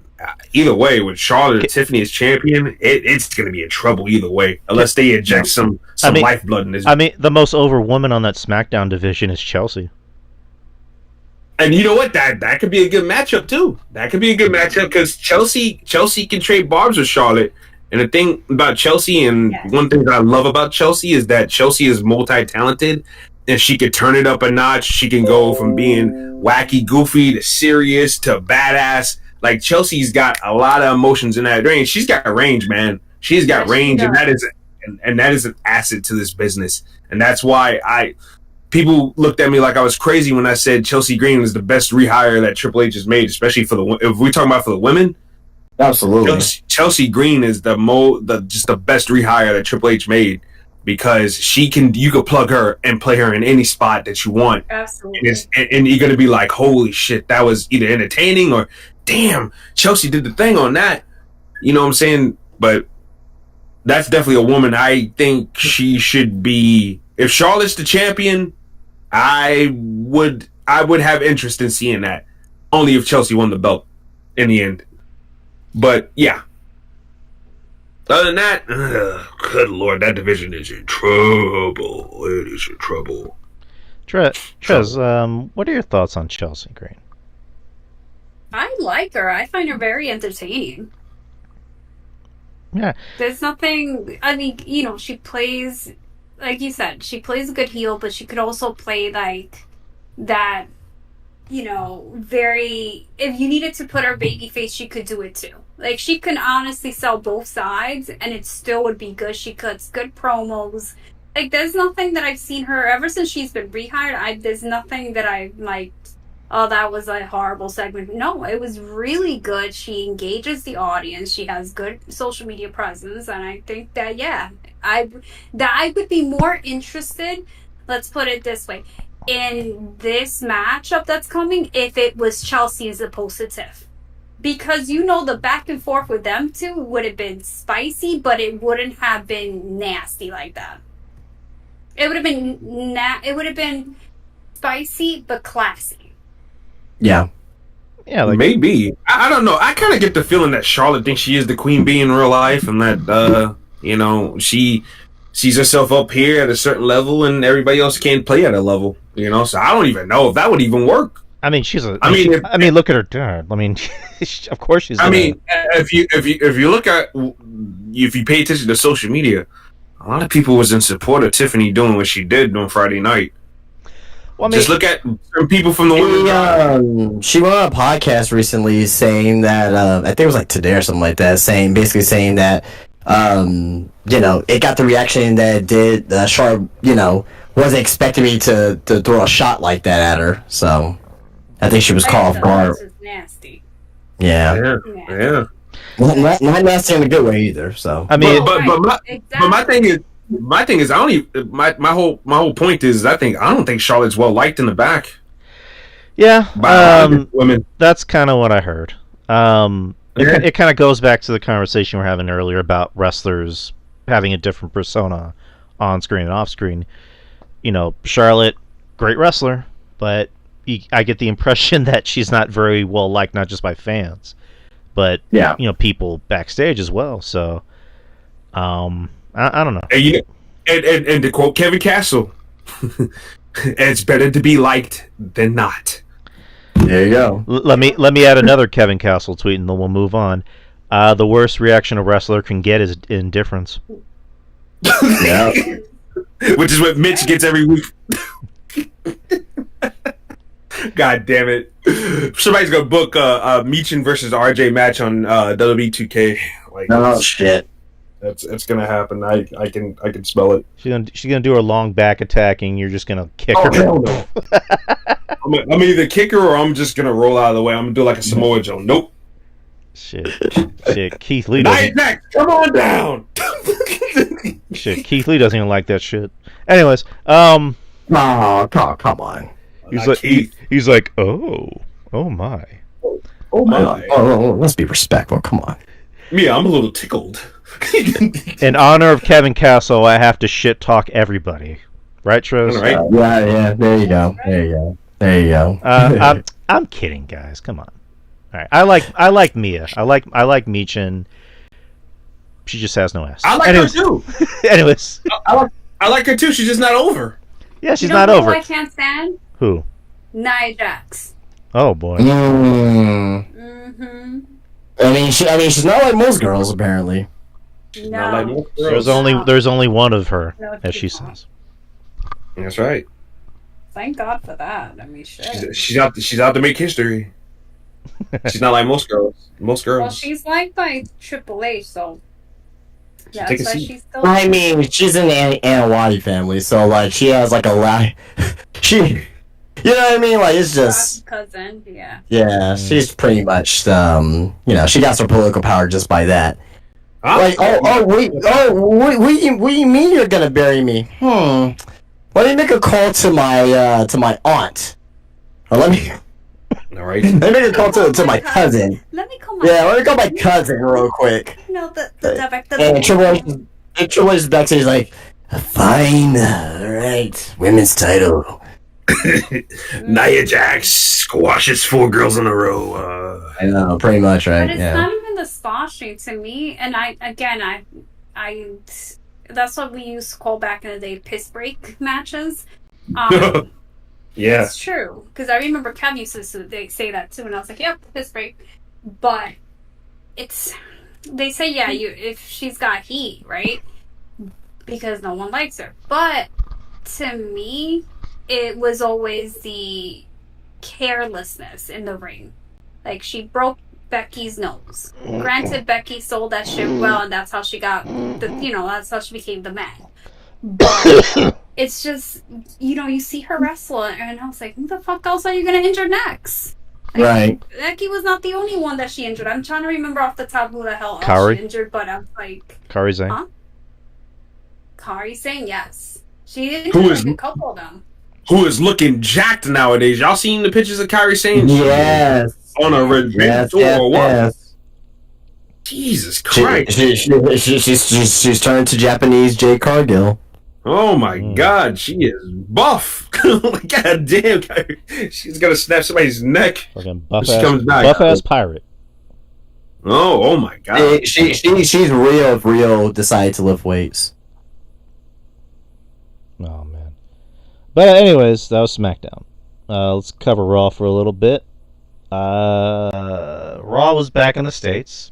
It was in Minneapolis. Yeah, for obvious reasons, it was kind of tough to get through Raw. Yeah. So just kind of remembering everything I can at the moment. But Right. Bailey and Lyra, I remember they had a pretty good match.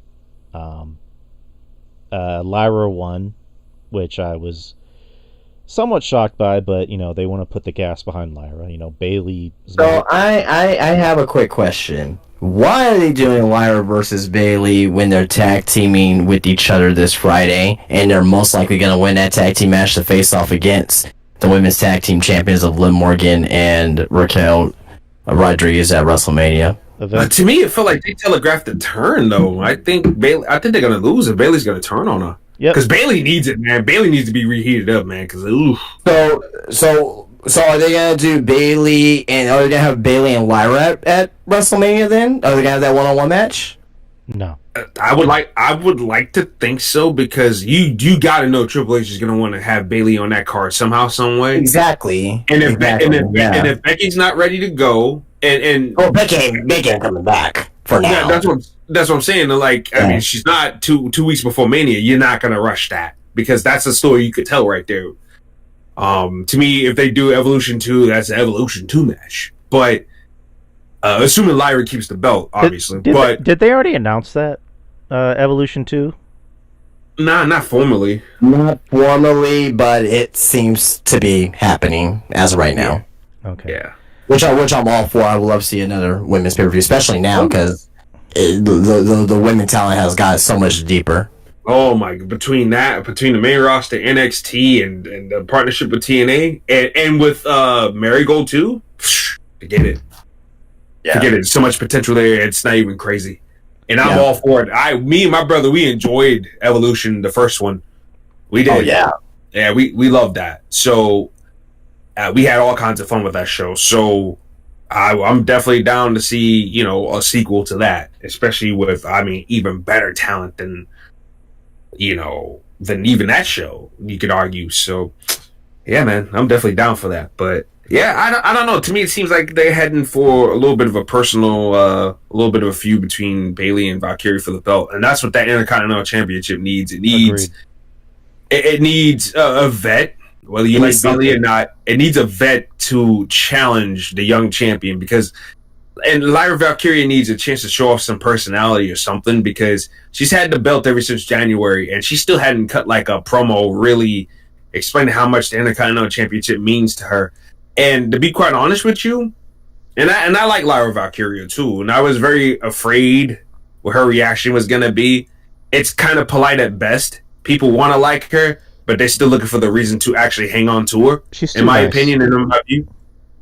Well, ain't got nothing to do with her being nice. I mean, if you're a babyface, then you got to be somewhat nice and respectable. But not to cut you off, but I'm kind of getting what you're trying to say is that she doesn't have enough fire. Like she kind of needs that. Which Lyra Valkyria can be a little nasty. She can be a nasty little bitch. I mean, I've seen her stuff. Her and Debbie Keitel and some of the other women over in the UK. They had a little faction going on there. But so Lyra Valkyria can get nasty if she wants to be. I'm just saying, like, for the role she's playing right now, which is supposed to be the new babyface on the block that Triple H has faith in, she's got to show a little bit more. She's got to expand and show a little bit more. And I think if she does that, the crowd will connect with her. Because, we always say it all the time. It's not about the moves. It's about how the crowd feels about you, too. Because if the crowd ain't got a connection to you, well, like, what'd you say? To quote Kevin Castle, the difference is the worst reaction you ever want to get. And I feel like if Lyra Valkyria doesn't expand up as far as, like, personality goes, that's what she's going to be heading down to. And that's got to be embarrassing as a wrestler. You come out there, come on, and you're doing a pose, and you're looking all cool, and yet now you can hear 3-year-old Charlie crying in the background, and like the nosebleed set. That's bad. Like that is bad. So yeah, they got to do something to really spice that thing up, and I think a feud with Bayley can help with that, especially if Bayley goes heel. Right. Oh yeah. Agreed. Oh yeah. As for the rest of Raw, it seemed like a lot of this Raw was just setting up more Mania matches. Because you had Rey Mysterio asking for a match with El Grande Americano, who's totally not Chad Gable, by the way. Oh yeah. So that's Chad Gable? No, it is absolutely not. People are just trying to spread misinformation. Oh my God, thank you, Jesus. I don't know how I can live with myself. Trez, do you think El Grande Americano is Chad Gable? I think so. But I think so, even though it was weird, because then a couple weeks ago there was like, the Americano was being arrested, and then Chad Gable was just like being interviewed. He was like, "See, I told you," and I was just like, "That just looks like you, bro." It just so happens like you might have a decoy over there. It's not. It is not him. It's Charlie Haas. Charlie Haas. Charlie Haas. Hey, I'd love to see Charlie Haas back in some form or fashion. Oh man, imagine if he was like a coach for American Made. That'd be great. Oh, dude, that'd be awesome.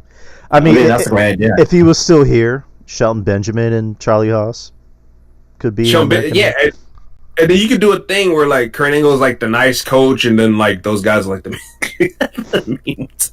Like, I mean, you can have fun with that. So, because after a while, and it might have took them a long time, you know, especially for Charlie, but Charlie Haas and Shelton Benjamin were a pretty good heel team in Ring of Honor when they went over there in 2011. Yes, they were. And Charlie was cutting really good promos. And remember, when they were a team, they barely said anything at all, barely emoted at all. But when they went over there and they turned heel on the Briscoes, because, you know, the fans, you know, in Ring of Honor rejected them, Charlie Haas was cutting some really spicy fucking promos, man. Mm-hmm. And he was riling that crowd up. Charlie Haas is great. Yeah, Charlie. Again, I think Charlie Haas is pretty underrated. You know, back in the day. But other stuff that happened on Raw. Let's see. I mean, they already announced AJ versus Logan, and there was kind of a funny bit with Cross where Cross was, you know, telling AJ, "If you lose, that means we all lose." So you know, Cross being, you know, the puppeteer. Yeah, I love Cross. Yeah, he's great. Happy anniversary to Cross and Scarlett, by the way. Oh yes, shout out to those guys. Man, really good people. I'd be fighting with people online that are ignorant about Cross and Scarlett. It gets on my nerves. Oh, we don't like them. Some girl who I've been somewhat cool with on X had the nerve to tell me, "Oh, we don't support them." Who is we? We speak French now. Yeah, I know some French words. One of my best friends is half French. Twitter cesspool is nauseating, man. Oh man, it is. Mm-hmm. And I was like, it is the worst, man. It's the worst. Yeah, and I was like, you know what, block. I'm not dealing with this stupidity today. I mean, I'm not gonna sit here and I'm a 30-year-old grown ass man. I pay taxes. I work my ass off from 10 to 7 every goddamn day. And I enjoy wrestling just as much as anybody else, but I'd be damned if I'm gonna let anybody tell me how I should feel because you feel some type of way about somebody. Yep. Just because you don't like somebody doesn't mean I have to not like them. I'm not saying, what did they even do to you in real life for you to... It's over professional wrestling. Like, what did they do to you? You know what I mean? They don't do enough flips, apparently. See, but my thing is, it's fine if that person doesn't like them, but the fact that it's like try to impose their not liking to you and to everybody else, like, and try to pick fights because you're like, why do you like them? They suck, blah blah blah. It's like, why do you care? It's like, you see my tweet, you know, you can scroll up, scroll down. I don't give a shit. Exit. But the fact that you need to take the time to get so triggered to just be tweeting at me and saying, yeah, well, I don't support them because they suck. Good for you. Don't know why. Don't care. That's your business. But don't come on my feed and try to throw that shit out. Like, Yeah. Exactly, and that's what I told the person, and the person still tried to clap back at me, and I'm like, you know what? Forget that. I ain't got time to be arguing with you. Exactly. I ain't arguing with not another person online about wrestling, about how I feel as a person. If you don't like it, fine, don't like it. Like, I'm not, like I said, I always tell people this all the time. I am not in the business of trying to make anybody feel any type of way. You feel how you want to feel. I ain't gonna never tell anybody whether they should be offended or not be offended about it, because we all feel differently. We all different people at the end of the day. Yep. So I'm never going to do that. So if you feel strongly about something, feel strongly about something. But at the end of the day, I expect you to at least respect how I feel. You know what I'm saying? Exactly. So yeah, but no, I love Cross. I love Cross. I love Scarlett. My thing though is I wish they would have Scarlett do more. Yeah, Scarlett can be doing a whole lot more, just being wrapped around Cross's shoulders. Which I mean, just knowing who she is and hearing her in interviews, I know she want to be doing more. Most other average people probably be like, man, you know, that's not a bad gig if you can get it. Yeah, she can work. She can work. She can work. I've seen her wrestle. I mean, it also helps that she's, you know, redonkulously good looking. And it's just like, how is WWE not capitalizing on that? Like, and she can talk. Which, guess what? There's a lot of other women on that roster that can't even say they can do both. Yeah, exactly. So it's like, to me, it's like, why is this one on the bench? I don't get it, but it is what it is, though. But I just want more for them in 2025. Cross has got the book coming out soon. Man, that's another thing that wrecks me about what happened on Monday is that Kev won't be able to get a chance to be here on Earth to see and his movie, and the movie as well. Man, that sucks even more when you think about that. But he's got a lot going on in 2025. So I hope this year, I got a good feeling about it too. But I hope that Cross gets more success this year. And he's such a I think this year, I think this year is a breakout year for him. I really think they're gonna do something with him this year. I really feel it. Definitely, they definitely should, man. Because he's been really good, and he's been taking these last few months to really etch out his character to the point where now, he's not just some guy we're throwing him in the ring. Like, he has a purpose when he gets in the ring now, right? As a guy that's been just stirring the pot and really being that devil on everybody's shoulder. It's been really, really fun. So, yeah. All right, let's move on. Agreed. Jey Uso and Gunther. Gunther came out, in a suit and tie, cheesing about what happened last week. Beating the fuck out of Jimmy, making him bleed. Jey came out through the crowd, not eating. Very serious, wearing an all-black t-shirt, which I said I wanted that. I said preferably I would have liked it if he just came out through the entranceway more serious, but, hey, we're not doing bad. He comes out. Gunther looks like he's about to talk, and then Jey slaps the microphone out of his hand and says, hey, Gunther, you have a mom? I have a mom. And, she asked me, what happened to your brother? And I told her what happened. I was zip tied, to the rope. And, she asked me, why didn't you help your brother out, Joshua? And, Jay pretty much said, at WrestleMania, I'm going to beat your ass. Like, you're going to get all this anger out of me. You're going to get another Jey Uso. You're not going to get the Yeet Jey Uso. You're going to get a different Jey Uso at Mania. I'm going to beat your ass. And then, that's how the segment. Again, good promo. I've said time and time again, I've seen Jey Uso be more serious and be different and be more believable. I saw that when he was the right-hand man for Roman Reigns on, SmackDown years ago. So I've seen him do it. So I was kind of glad to see this. Still not crazy about it, Jay winning, but it's going to happen, whether we like it or not. But, I don't know if you guys have any thoughts about it.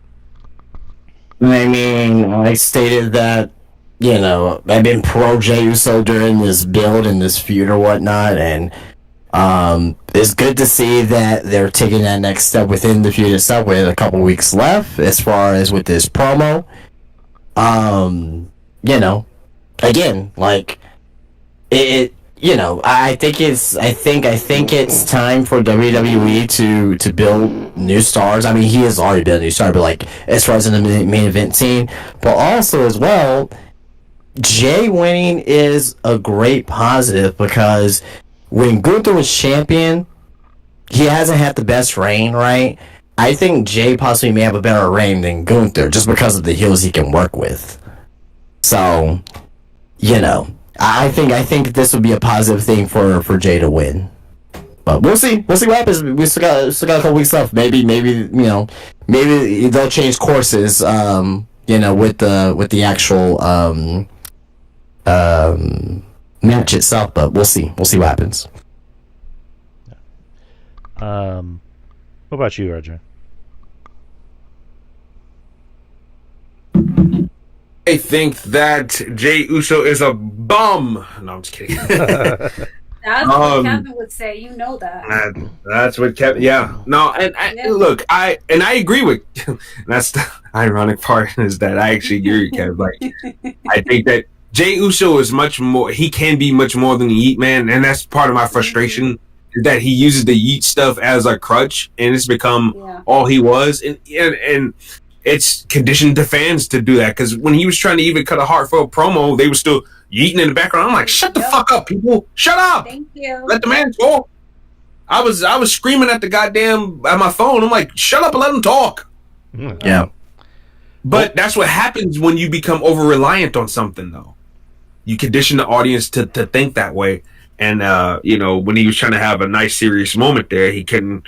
It didn't really go over that well, at least for the audience sake, because they was still chanting the stupid shit. But all that aside, I think this is where this feud needed to go. We needed that personal element, because all we was hearing is that, oh, I can't beat a Moose, she doubted me, Oos. Well, like Don Tony said, you doubted me, Oos, they doubted me, she doubted me, Oos. Boo, boo, boo, boo, boo, boo, boo, boo. I can't beat him, dog. But now I gotta beat you. You done put your hands on my blood. You killed my brother. You know, so now I gotta beat your ass. Now I gotta take that belt. Now I gotta break my yeet foot off in your ass. So now we got some fire. We got some spice. This is what this needed. So I don't think the match is gonna be great in particular, but as far as the dynamics go, this is where it's all about. As far as building to a championship match, I feel, because you have your clear-cut hero and your clear-cut villain, and Gunther's been great. He's been great. This championship run is not better than his Intercontinental Championship run by a stretch, but Gunther has definitely, as far as like being calm, cool, collective, and being confident on the mic, and just his smugness, his arrogance, everything about him, been doing a fantastic job with all that. So it's a shame that it's going to end at WrestleMania. It has to end at WrestleMania. For the sake, otherwise Jey Uso's he's damaged goods. Why would I ever want to see him or believe in him to win a championship ever again if he doesn't get the job done at WrestleMania, right? Right. So it's gonna end unfortunately, but I kind of feel just a little bit better about it, being the fact that okay, we spiced this thing up, and now I have a reason to want to see, in kayfabe, a reason to see Jey Uso want to break his foot off in Gunther's ass. Yeah, agreed. It definitely does add more to the story. Trez, what are your thoughts on this whole thing with Jey Uso and Gunther?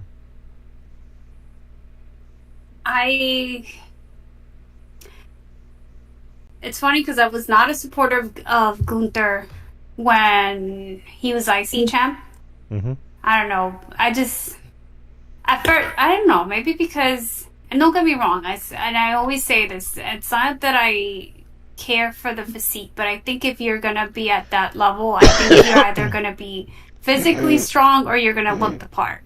And I think Gunther, the one thing that's been consistent with him is you can see that he was like out of shape and then he busted his ass and like he's ripped now, like super lean. And not only that, but he's continued with that sort of like the Ivan Drago type personality. It's like he's gonna be like, I'm gonna break you, and then you want that Rocky to come out. Do I think Jay is Rocky? No, I don't think so. But I think it's got. I think if you want to give someone a mouthpiece, I think he would be the one to most benefit from Paul Heyman. Because if you think about when Roman was first, turning and whatnot, he could not cut a promo for shit. And then now it's like he's very comfortable with the mic. He knows to say he's believable and whatnot. And that's what I honestly think. I think Jay needs that training in being able to cut a good promo. And I agree with you too when it comes to like everybody's like almost treating it like a what, like the Austin what. It's like, agreed. Let the man fucking speak. Because not only is it difficult, because obviously he's now, in a main event, and you could tell the emotions are raw for him, because it's like, shit, he broke that ceiling of like, you're just tag team, but he's now there, in a championship match. So you could tell at first all that emotion, and it's like, if he can get past that and is able not to be interrupted by the fans constantly saying yeet, then maybe he could cut a good promo. But, I think he's better than Tiff? Yes, 100%. You know, at least even the fact that even if he's crying, let's put it this way, when he first won, and he's crying, and it was so difficult for him to talk, and he at one point he was just like, just let me talk, and it's like you can feel that from him. It's like, damn, it's like you feel good, like even like when Biggie was saying, it's like, yeah, you know, he went from being tag and now he's there, and yeah, like I've seen him from being broke to now being in this, you know, in this championship match. So he was like, yeah, and you feel that as he's crying, and you feel that as he's going through everything. But I don't know, I don't hate him. I know Kevin could not stand it because of the yeet. He was over the yeet, which I agree. I'm like, I get that that's, you know, it's sort of like the yes, and everybody has some type of, you know, thing that the audience goes crazy Fan for. participation. Yes, exactly. Yeah. But aside that, I'm like, I'd give him a chance. I'm like, see what he's got. Right. All right. As for the rest of Raw, the tag team match, which ended in DQ. And then you had Braun spear the ever-living dog shit out of Carlito. My God. Killed him. Which Carlito posted, you know, hey, my funeral's this weekend. So I thought that was kind of... I love Carlito. Carlito's sole purpose is to just not do anything. And just be comic relief. He's awesome. Like Kevin said, his lazy ass. Easiest job in the world. Easiest job in the world, saying something stupid. In that case, hey, Triple H, give me a job. Word. I say all kinds of stupid shit for you. I might get you in trouble, you know, but hey. Hey, RJ, you can't say that. What do you mean I can't wear my profile picture on my shirt on TV? What do you mean I can't do that? Come on. Oh man. Hey, RJ, I love what you're doing out there. But what, Paul? I'm just gonna say it. You can't be telling Bailey she's thicker than biscuit batter. What the hell not? I mean, she is. But it's offensive to our demographic. What demographic? The guys who pawn after girls that never had a swift vagina in their lives?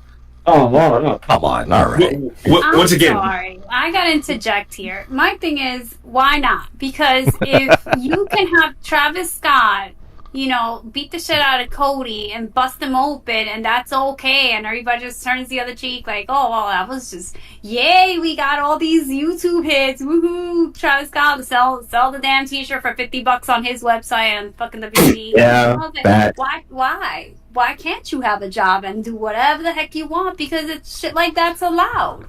Yeah, exactly. And Travis Scott hadn't made a hit record in years. There you go. I just imagine RJ in catering. You see Triple H come up, and I just see RJ. What, Paul? And Triple H. Forget it. Wait, what? What do you not want me? You want me to tell that Nia Jax is beautiful, or you don't want me to say that, huh? Jesus Christ! Get out of here! Oh my God! Don't send me to NXT. I definitely get. You know what? Shawn Michaels might love me down there.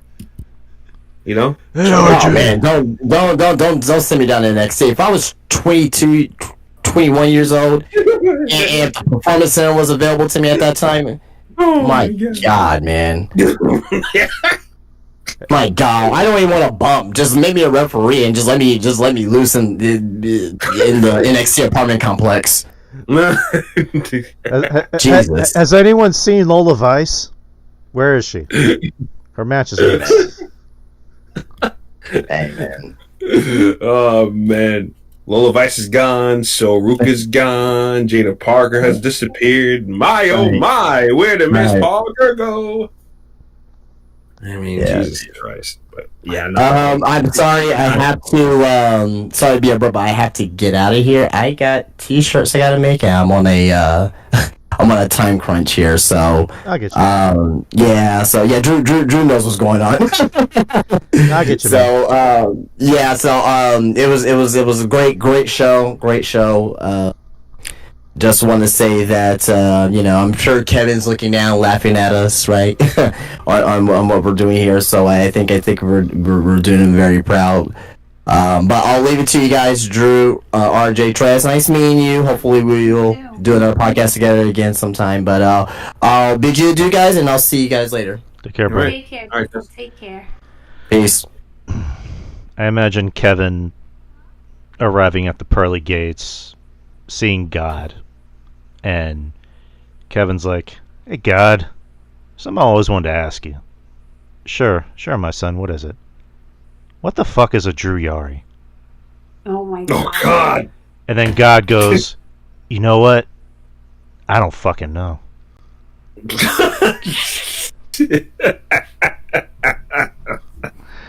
Oh God! The worst, God. the worst podcaster ever. When the certain running gags just don't end. Oh man, we love Kevin Castle. We miss him. We miss you. In honor of Kevin Castle, I am going to wear. I'm going to channel my inner sprockets, and I'm going to wear a tight, a very very tight turtleneck black sweater and some tight jeans and some loafers. There you go. So I can And a do my bandana. best, And a bandana. so I can, no, so I can impersonate Ludwig Kaiser. Oh God. and he's got a point. Ludwig Kaiser was just like Dieter from fucking. And you know the funny part about it is that Dieter is actually fucking Ludwig Kaiser's real last name. That's the funny part. Mike Myers, that his character's name was Dieter, and Ludwig Kaiser's real last name is Dieter. The guy looks like he should be on the cover of Twink magazine. Oh man, but yeah, NXT. I mean, we'll kind of finish up pretty quick because we're kind of short on time. But NXT was NXT. Again, seemed like a show that was setting up, takeover. Julia returned, and I guess she's a heel now because she attacked Stephanie, which good because Julia needed a character change, and I think Justin. I think it might have been you as well, RJ, suggested she should be a heel.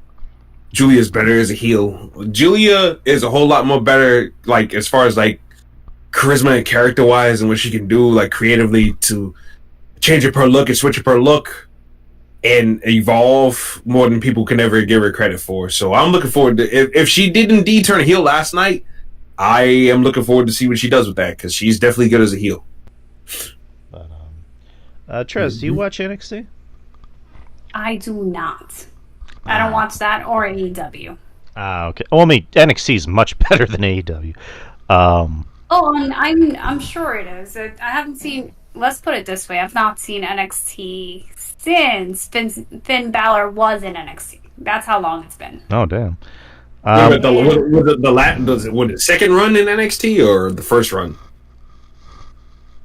I want to say the first run. We're talking about 2015. Well, yeah, about 2015. Yeah, that's about right. No, it's a good show. I think you're missing out. Yeah, it's fun. It's a fun show. Like the wrestling might not be top notch, but to me, it's always a good time though. There's something always going on, and one thing I give Shawn Michaels credit for is that he's got things for everybody. If you're on the show, you're doing something. I'll put it to you that way. Whereas on the main roster, it seems like certain guys show up and it's like, okay, they're not doing much or nothing. But on NXT, you're always involved. Somebody's always involved in that program. If you step foot on that program, you're involved in something, whether it's a program or you're in some big match or something. You're doing something, some character development, some in-ring work. Something is going on for you. So that's one thing I give Michaels credit for. That he does better than like other bookers. Yeah, agreed. And the women's division is like top notch. It's super stacked, super diverse. The best women's division in wrestling, like by far. You have Stephanie McCour, who's like the girl right now. Julia, obviously, Jada Parker, who's right up there. That was announced, Fatal 4-Way at TakeOver. It's going to be Stephanie, Julia, Jordan Grace, and Jada Parker. So that's going to be big. Obviously, there's the triple threat with Trick, Oba, and Javon. There's a few other matches I'm blanking on, but the main event is the debut of was it Dark State? Dark State. I didn't think those guys did bad, but one thing I will say, Drew, before you say anything, that guy Cutler James, he's got to get it together as far as like positioning in the ring. He was kind of off, and you can see where he was looking around, looking where to launch, certain guys and this, that, and the other. So he's got to work on his positioning in the ring. But other than that, I thought they didn't do bad at all. And of course, it helps that Saquon and Javon appears from DPW. So, and Saquon whoa, man, his back has got to be hurting from carrying these guys because he's the guy with the most experience out of all those guys. All those guys, the other three guys are green, including the Jamoke that was on the outside. He is super green, but I thought he was fine. And I thought Dion wasn't bad either. I think Dion with a little bit more work in season, and I think Dion could be just as good as Jason Jordan was getting ready to get. Right. But that's just me just analyzing and looking at things. But yeah, Cutler James has got to work on some things. And Big Man, I guess we got to see what he can do before we judge. But I thought they worked together fine, though, when it came to like moves and continuity. So I give them that. I thought it was a fine debut. No, agreed. I agree. I thought they did pretty well. And Sugar P is obviously the star of the group. But yeah, that's like I said, we're short on time, so I'm gonna kind of cut it right here. Yeah, RJ, thank you for coming on, man. Oh yeah, not a problem. I'm sorry for cutting in at the last minute. No, don't worry about it. And Trez, thank you so much for coming on. Again, this week sucks. It does. It does, but being on these shows kind of eases the pain a little bit, because we get to. Kev would want us to remember the happy times, and it's easier to remember the happy times with Kev because, Kev cared so much about people. He cared about us. He cared about his friends and family, and he was big with cats. He took care of the stray cats, and that's number one in my book. And it's not going to be easy. But you know what though? You know one good thing though. You can kind of say in a roundabout way that Kev kind of, in a way, brought us all together. Yeah, exactly. Yeah, very. I mean, I'm pretty damn sure that most of us, even in the chat, Kyle, Justin, Ben from G-Town, Maurice, the usual suspects, Trez, like, I'm pretty damn sure all of us wouldn't be talking or in this chat right now if it wasn't for Kevin Castle in some type of way. Yeah. Whether it was with Don Tony or through his Patreon, or whether it was through Wrestling Soup or TV Tracks or Epic Sports, those guys. And shout out to those guys, by the way. Both those guys are disappeared off the face of the earth, but they deserve a lot of credit for all this too, because they really did help. Because you said it earlier, and I piggyback off that. I was 17 years old listening to clips on TV Tracks of Don Tony and Kevin Castle. I'm like, this Kevin Castle guy, holy shit! He sounds a lot He sounds a lot like me, and especially how he felt about Big Show. Like, word for word about how he wanted Big Show off his TV screen, and how every time he heard, well, he turned to a TV channel. And I'm like, oh my God, that's me. That's me. So, even down to the last big rant that Kevin Castle did on Big Show, which was like a couple weeks ago on Castle Chronicles, I'm like, oh my God, that's me. That's me. So yeah, like, I mean, he brought us all together. So I think that's a really good, beautiful thing. And now it's up to us to, to do our part to keep things flowing and going, Exactly. I agree. Leave this, it's our job to take care of this community, and yeah, because whether we like it or not, we're a family. Oh yeah, definitely. We're a big family. You got your brothers, your sisters, your uncles, your aunts, your mom and dad. Said it again. I'll say it again. We miss you, Kevin. You're very missed down here. There's never going to be another Kevin. Nope. No. I wish I got to say it more to you when you were here, but I love you. I always will. But anyways, people. Again, Trez, thank you so much for coming on. Thank you for the invite. And again, the door is always open. You're more than welcome to jump on anytime to talk about anything. Thank you. I know next week's WrestleMania. That's crazy. Yeah, it's coming Next up. week is Good Friday. And then it's Easter and it's WrestleMania weekend. Yeah, 420 is going to be That's Easter insanity. and WrestleMania. Yeah. Oh yeah, what a That's festive crazy. day. Yeah, to celebrate the resurrection of seriously. Christ, we're going to toke it up. Yep. No. Well, maybe I will. But but yeah, as you can imagine, yeah, next Wednesday will be WrestleMania predictions and Takeover predictions. I don't know because me and Jeff usually do a Takeover review show. I don't know if we're going to do something. I'll need to ask him about that. But we'll be back next Is week. Jeff, not Justin? Well, sometimes Justin joins, sometimes he doesn't join for Oh, okay. Takeover preview shows, but for the most part, it's usually just me and Jeff. Got it. Okay. But I'll need to talk to Jeff about that. But we'll be back next week, same time, same channel, people. Shout out to everybody. Shout out to all of our friends and family. And just take care of yourself, people, and just your mental health and your physical health are always important. That's a cautionary tale. But RJ, do you want to plug your stuff?